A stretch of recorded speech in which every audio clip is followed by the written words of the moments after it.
Hello, Bachchan. Let's read the question. So we need to find it out here. The incorrect pair. The first is a necrosis, that is a loss of chlorophyll. Fluorosis, that is the death of leaf tissue. The third is delay flowering, that is having a high concentration of molybdenum. Senescent, that is breaking down of older leaves. So students, सबसे पहले हम लोग यहाँ पे discuss कर लेते हैं की कंसेप्ट को. So की कंसेप्ट क्या है student? That it could be a deficiency symptoms. So deficiency symptoms क्या होते हैं?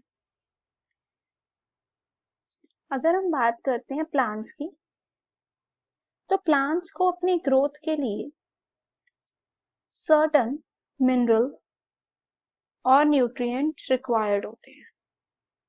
जब उन मिनरल न्यूट्रिएंट्स की कमी होती है, मतलब कि डेफिशिएंसी हो जाती है, तो कुछ ना कुछ सिम्टम्स जो है वो प्लांट के ऊपर दिखने लगते हैं. जैसे कि उसके लीव्स का येलो हो जाना, उसके लीव का झड़ने लग जाना, किसी और कलर से कोई प्रोमिनेंट फीचर दिखना, तो वो सिम्टम्स होते हैं. तो यहाँ पे जितने भी ऑप्शंस हैं ये सिम्टम्स के तौर पे हैं.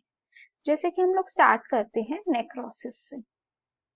नेक्रोसिस बेसिकली जो होती है, इसकी अगर डेफिनेशन सिंपली बताऊं तो इसका मतलब होता है डेथ ऑफ सेल्स, या तो डेथ ऑफ सेल्स बोल सकते हो या आप बोल सकते हो death of tissue.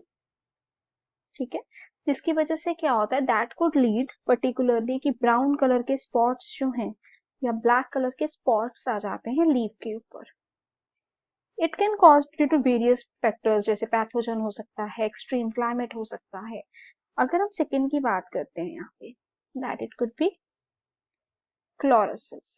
So chlorosis का मतलब पता क्या होता है? Yellowing of plant leaves. जो प्लांट लीव्स हैं वो येलो हो जाए, yellowing of plant leaves. And ऐसा पता कब होता है कि प्लांट लीव्स येलो हो जाते हैं? हम कह सकते हैं due to insufficient production of chlorophyll. This happen due to insufficient production,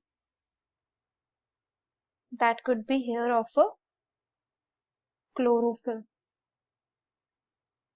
So considering that, अगर हम बात करते हैं नेक्स्ट ऑप्शन की, that it could be delay flowering. Delay flowering का सिंपल मतलब है कि फ्लावर्स जो है वो देर से आए, सीजन के बाद आए या थोड़ा डिले हो गए. दिस इज बिकॉज जब मोलिबेडिनम ज्यादा होता है, देखो जो मोलिबेडिनम है ना वो क्या है, ट्रेस एलिमेंट है. ट्रेस एलिमेंट है कि इसकी एक पर्टिकुलर अमाउंट ही प्लांट को चाहिए, जो कि बहुत कम है. अगर वो ज्यादा हो जाती है, ठीक है, तो क्या हो जाता है, फ्लावर जो है वो लेट ग्रो करेंगे. And the fourth one here, अगर हम डी ऑप्शन की भी बात करते हैं, दैट इज द सेनिसेंस, जिसको हम लोग बुढ़ापा भी बोल देते हैं नॉर्मल लैंग्वेज में.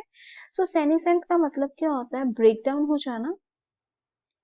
That could be of older leaves, उसको हम बोलते हैं सेनिसेंट.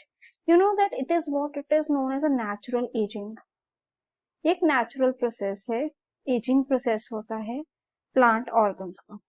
पर्टिकुलरली इसमें लीव्स आते हैं, eventually it could lead to death of the plant. So यहाँ पर स्टूडेंट अगर हम देखें, इनकरेक्ट पेयर कौन सा है? Senescent is the correct one. Break down of older leaves, delaying of flower due to मोलिबेडिनम.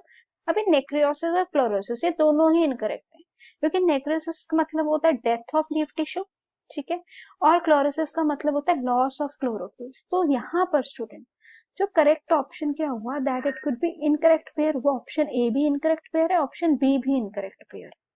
Hope it would be clear. Thanks for watching.